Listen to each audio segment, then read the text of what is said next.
I'm going to explain official test of tablets. और इन test के अंदर मैं उन्हीं टॉपिक को कवर करूंगा जिसके अंदर से क्वेश्चंस जीपेट डीआई या फार्मासिस्ट एग्ज़ाम के अंदर क्वेश्चंस आते हैं। तो वेरी इंपॉर्टेंट है, आप इन्हें याद करें। तो let start official test. Uniform weight और वेट वेरिएशन टेस्ट, जो कि 20 टैबलेट्स या 10 टैबलेट के साथ में परफॉर्म किया जाता है। और ये टेस्ट अनकोटेड टैबलेट्स के लिए ही यूज किया जाता है। Average weight of tablets according to IP and USP, और इसके अंदर मैं कैप्सूल को भी लेकर लूँगा। तो इसके अंदर 4 कॉलम है।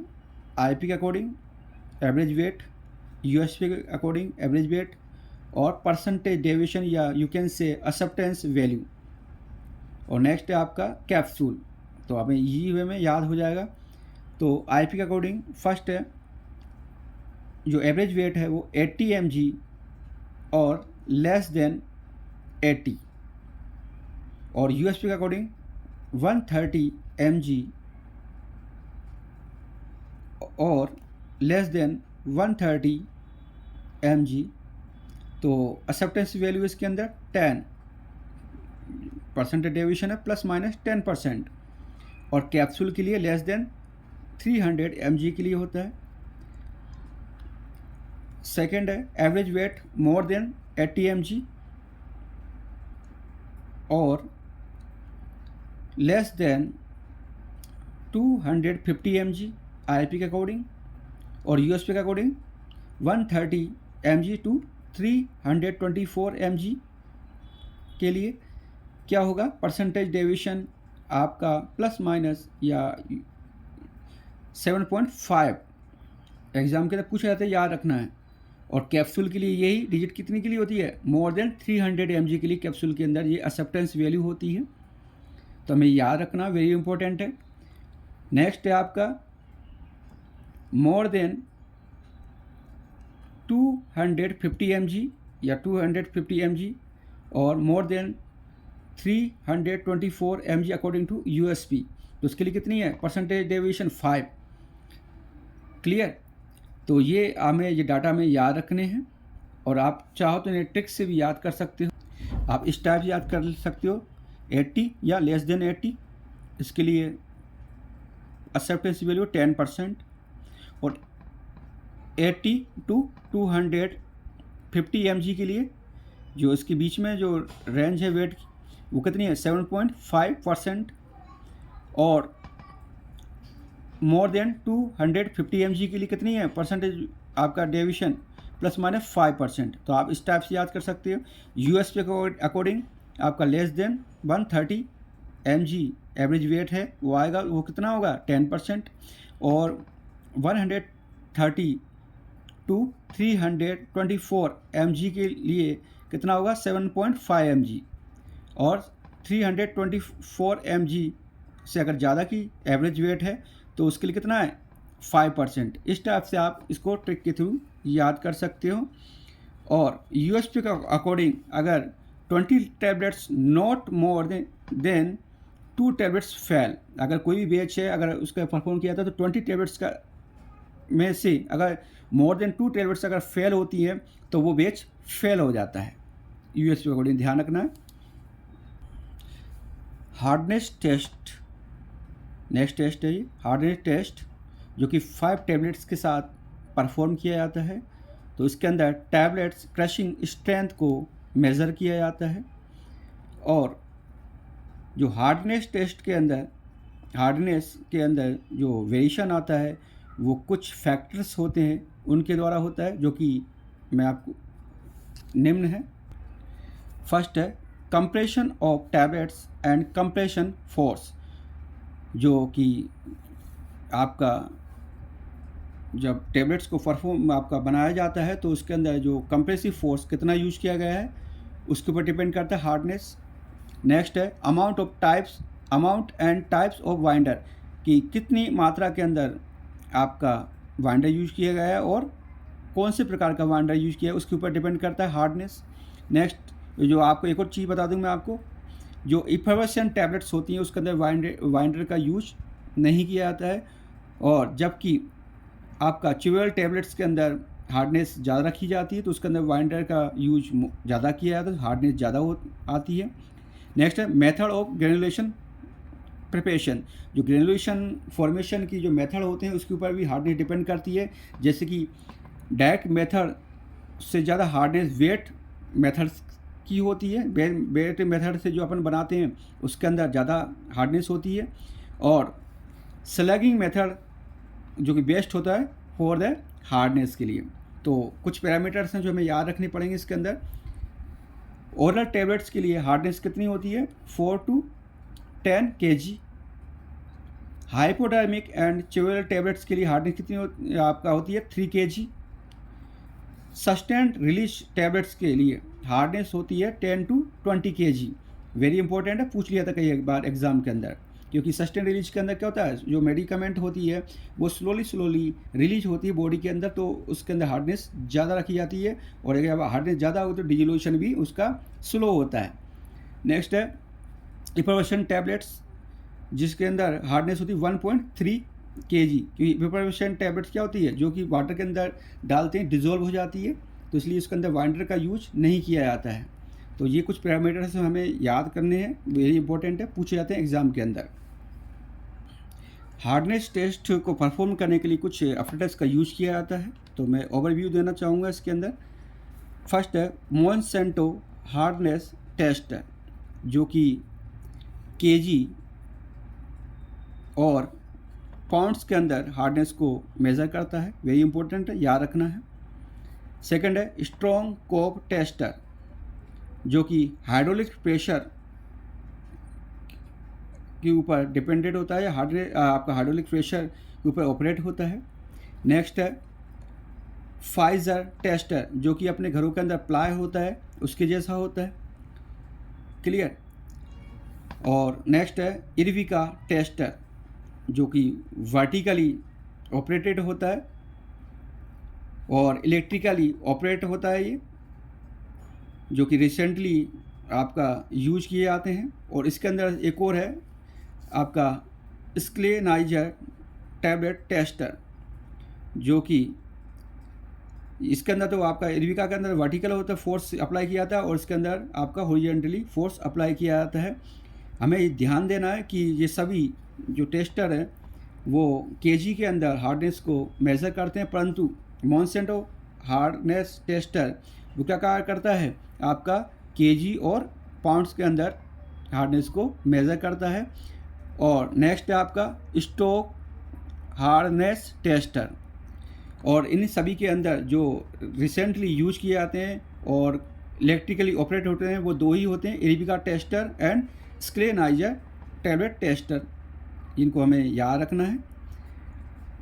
और ये दोनों ही टेस्टर मोस्ट वाइडली यूज किए जाते हैं, एंड फास्ट एंड रिप्रोड्यूसिबिलिटी इनके अंदर होती है, जल्दी से जल्दी इनके टेस्ट परफॉर्म कर सकते हैं अपन। तो नेक्स्ट मैं लूँगा, नेक्स्ट है फ्राइबिलिटी टेस्ट, जो कि फ्राइबिलेटर के अंदर इसको टेस्ट को परफॉर्म किया जाता है। जब टैबलेट्स की पैकिंग की जाती है या उनको ट्रांसपोर्टेशन किया जाता है तो उनका कुछ जो पार्ट्स होता है टैबलेट्स का वो पाउडर फॉर्म के अंदर या पार्टिकल्स के रूप में आपका गिर जाता है या बाहर निकल जाता है, उसी को फ्राइबिलिटी टेस्ट कहा जाता है। इसकी जो एक्सेप्टेंस वैल्यू होती है वो 0.5 to 1% होती है, और आईपी के अकॉर्डिंग ये वैल्यू 1% से ज़्यादा नहीं होनी चाहिए, क्लियर। और हमने कुछ अपरेटस इसके अंदर यूज किए जाते हैं, जिनके अंदर उसके अंदर है एक आपका रोची फाइब्रेटर, जो हमने लेबोरेटरी के अंदर देखा होगा कि इसके अंदर वेरी इंपॉर्टेंट है, कई बार एग्ज़ाम के अंदर पूछ लिया जाता है। क्या किया जाता है कि जो फाइब्रिलेटर होता है उसके अंदर 10 टैबलेट्स, जो फाइब्रिलेटरी टेस्ट होता है वो 10 टैबलेट्स के साथ भी परफॉर्म किया जाता है। जो फाइब्रिलेटर जो उसके अंदर 10 टैबलेट्स को रखा जाता है, और रखने के बाद उसको 25 RPM के अंदर उसको रोटेट किया जाता है। तो और ये टेस्ट 4 मिनट्स के लिए होता है, 4 मिनट्स के लिए। तो कितने आरपीएम हो गए? 100 आरपीएम। ये 100 आरपीएम के लिए आपका रोटेट करता है। तो जो टैबलेट्स होती है वो उसका वो ऊंचाई जा कर के वो 6 इंच से नीचे गिरती है विथ शॉक। वेरी इंपॉर्टेंट है, कई बार पूछ लिया जाता है कि टैबलेट्स जो होती है रोची 5 लीटर के अंदर वो कितने ऊंचाई से, हाइट से वो गिरती है। तो हमें याद रखना है कि वो 6 इंच से नीचे आपका विथ शॉक नीचे गिरती है। और कितनी टैबलेट्स होती हैं? 10 टैबलेट्स। और जो मोमेंट होता है 5 लीटर का वो कितनी होती है? 25 या 25 आरपीएम होती है। और ये टेस्ट 4 मिनट्स के लिए परफॉर्म किया जाता है। तो टोटल कितना होगा? 100 आरपीएम। तो वेरी इंपॉर्टेंट है, कई बार एग्जाम के अंदर पूछा जाता है। तो हमें 5 लीटर के अंदर एग्जाम्पल है ये जो हमें याद रखने। एक तो रोची 5 लीटर, सेकंड है वेबस्टर एंड वैन एब टेस्टर। ये दो नाम हैं जो हमें याद करने हैं। और ये फाइब्रिलेशन टेस्ट जो होता है वो 10 टैबलेट्स के लिए किया जाता है। और इसका फॉर्मूला है जो कई बार एग्जाम के अंदर पूछे जाते हैं। एफ मतलब फाइबिलिटी इक्वल टू 10 कोष्टक के अंदर है 1 माइनस W अपॉन W0। तो W का मतलब आपका मीन्स है वेट आफ्टर टेस्ट, और नीचे वाला W0 है वो वेट बिफोर टेस्ट। जो टैबलेट का वेट है वो बिफोर वेट आपका टेस्ट से पहले का है, और ये बाद का। तो ये वेरी इंपॉर्टेंट है, कई बार एग्ज़ाम के अंदर आ जाता है, तो ये हमें याद करना है। नेक्स्ट डिसइंटीग्रेशन टेस्ट, जो कि 5 टैबलेट्स के साथ में परफॉर्म किया जाता है। और वेरी इंपॉर्टेंट इसके अंदर होता है कि the tablets disintegrate into the particle which pass from 10 mesh screen size. Very important, कई बार एग्जाम के अंदर पूछ लिया जाता है कि जो टैबलेट्स होती है वो डिसइंटीग्रेट होने के बाद में जो पार्टिकल्स होते हैं वो किस साइज की स्क्रीन से गुजरने चाहिए। तो वो है 10 मैस साइज। तो वेरी इंपॉर्टेंट है। और 5 टैबलेट्स आईपी के अकॉर्डिंग ली जाती हैं और यूएसपी के अकॉर्डिंग 6 टैबलेट्स होती हैं। और ये disintegration test not applicable for sustained release tablets and chewable tablets के लिए एप्लीकेबल नहीं होता है, जिनके लिए परफॉर्म नहीं किया जाता है। तो वेरी इंपॉर्टेंट है, कई बार पूछ लिया जाता है। नेक्स्ट है आईपी लिमिट। वेरी इंपॉर्टेंट है, एग्जाम के अंदर आता ही आता है। तो एक टैबलेट फॉर्म के अंदर मैं समझा रहा हूँ आपको। आईपी लिमिट 1 साइड के अंदर, और body temperature 37 ± 2 degree centigrade in water. और डिसइंटीग्रेशन टाइम, तो मैं फर्स्ट टैबलेट ले रहा हूँ आपका अनकोटेड टैबलेट्स के लिए। डिसइंटीग्रेशन टाइम होता है 15 minutes, British pharmacopoeia and Indian pharmacopoeia. परंतु यूएसपी के अकॉर्डिंग ये 30 मिनट्स होता है। वेरी इंपॉर्टेंट है, कई बार एग्जाम के अंदर पूछ लिया जाता है। नेक्स्ट है शुगर कोटेड टैबलेट्स या सॉफ्ट जिलेटिन कैप्सूल के लिए। मैं इसमें कैप्सूल भी आपको ले रहा हूँ ताकि आपको ये के अंदर याद रहे। तो कितना होता है इसके लिए? Sugar coated and soft gelatin capsule की 60 मिनट 1 आवर। तो आप ट्रिक्स याद कर सकते हो, एस और एस, तो एस और एस तो 60। क्लियर? तो हमें याद रह जाएगा। क्लियर? और थोड़ा सा ये ध्यान रखना है कि ये बीपी जो ब्रिटिश फार्माकोपिया का अकॉर्डिंग ये 30 मिनट्स होता है। क्लियर? नेक्स्ट है फिल्म कोटेड वेजाइनल टैबलेट्स और कैप्सूल, दोनों में ले रहा हूँ। रेक्टल कैप्सूल और हार्ड जिलेटिन कैप्सूल, इसके लिए एक डिसइंटीग्रेशन टाइम कितना होता है? 30 मिनट्स। क्लियर? याद रखना, वेरी इंपॉर्टेंट है, पूछे जाते हैं एग्जाम के अंदर। नेक्स्ट है soluble and dispersible tablets and sublingual tablets, क्योंकि ये टैबलेट्स ऐसी होती हैं जिनके अंदर अपना बहुत जल्दी रिजल्ट चाहिए होते हैं। तो इसके लिए डिसइंटीग्रेशन टाइम कितना? 3 मिनट्स। वेरी इंपॉर्टेंट, क्योंकि जो हार्ट अटैक के लिए जो टैबलेट्स जैसे सोर्बिटोल्स वगैरह यूज़ किए जाते हैं, जो टंग के ऊपर रखे जाते हैं, उन्हें फास्ट रिजल्ट चाहिए होते हैं। तो बहुत कम समय के अंदर जो डिजोल्व होनी चाहिए, उन्हें कहते हैं 3 मिनट्स के अंदर। वेरी इंपॉर्टेंट है। नेक्स्ट है entry coated tablets. Entry coated tablets के अंदर थोड़ा सा एक कंडीशन है, थोड़ा ध्यान रखना है कि एंट्री कोटेड टैबलेट्स क्या होती है, जो जीआईटी की जो आपका लार्ज इंटेस्टाइन होती है वहाँ पर जिसको डिजोल्व होना होता है, तो इसके अंदर याद रखने का तरीका, क्योंकि आपका स्टमक के अंदर जो भी कुछ चीज़ अपन खाते हैं वो 2 आवर्स के लिए स्टैंड करती है रहती है, तो 2 घंटे के बाद ही इसका डिसइंटीग्रेशन होना चाहिए। तो थोड़ा सा ध्यान रखना है कि गैस्ट्रिक फ्लूइड के अंदर 0.1 m का जो HCl solution with phosphate buffer के साथ में ये क्या करता है, डिसइंटीग्रेट विदिन 2 आवर्स के अंदर डिसइंटीग्रेट नहीं होता है, परंतु आपका फॉस्फेट बफर के अंदर 1 आवर के अंदर डिसइंटीग्रेट हो जाता है। वेरी इंपॉर्टेंट, कई बार पूछ लिया जाता है कि आपका 1 मोलर का HCl के साथ में एंट्री कोटेड टैबलेट्स का क्या रिजल्ट हो, तो हमें याद रखना कि ये विदिन 2 आवर्स के अंदर आपका डिसइंटीग्रेट नहीं होती है, परंतु बफर सॉल्यूशन के अंदर ये 1 आवर के अंदर डिसइंटीग्रेट हो जाती है, क्योंकि उसका पीएच कितना होता है, एल्कलाइन होता है, किसका, लार्ज इंटेस्टाइन का। तो वेरी इंपॉर्टेंट है, कई बार पूछ लिया जाता है कि एंट्री कोटेड टैबलेट का जो डिसइंटीग्रेशन टाइम क्या था, 2 आवर होता है, थोड़ा ध्यान रखना है। नेक्स्ट है इफरवेसेंट टैबलेट्स, जो कि हमने इनो वगैरह आपने लिया होगा, इसके अंदर कोई बाइंडर यूज नहीं किया जाता है, तो इसका डिसइंटीग्रेशन टाइम कितना है, 5 मिनट्स होता है। क्या होता है, 5 मिनट्स होता है।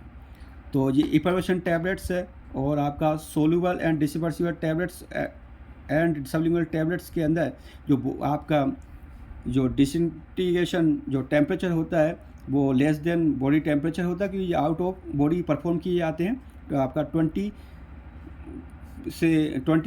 to ±5 डिग्री सेंटीग्रेड पर ये परफॉर्म किया जाता है। तो वेरी इंपॉर्टेंट है, वेरी आपको इन्हें याद रखना है।